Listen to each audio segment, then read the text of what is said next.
खरं तर सुरेंद्र पठारे देखील या प्रचारामध्ये सहभागी झालेत।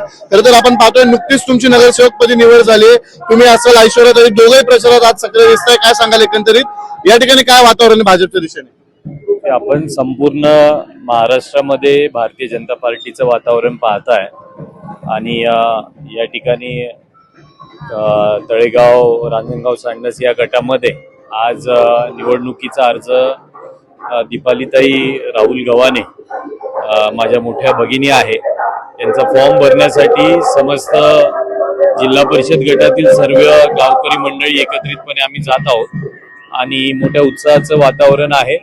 नक्कीच मोठ्या आघाडीने या ठिकाणी सगळे उमेदवार निवडून येतील अशा पद्धतीचं वातावरण आजच निर्माण झालेलं आहे। खरं तर पंचायत समिती असेल, त्या ठिकाणचे दोन्ही गण असतील, जिल्हा परिषदचा गट हा असेल, या ठिकाणी आपण पाहतो मोठ्या संख्येने नागरिक उत्स्फूर्तपणे या प्रचारात देखील सहभागी होतात।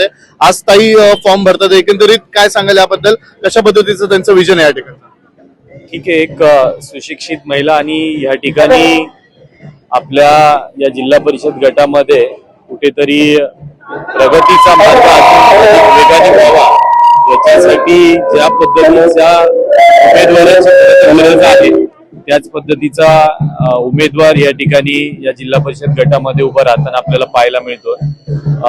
एक वेगळ्या पद्धतीचं राजकारण इथनं पुढच्या काळामध्ये सुरू होईल आणि हा गट अधिक वेगाने प्रगती करताना तुम्हाला येणाऱ्या काळामध्ये पाहायला मिळेल। काय विजयाचा विश्वास वाटतो? 7 तारखेचा गुल्हाल लागवण्याचा असणार?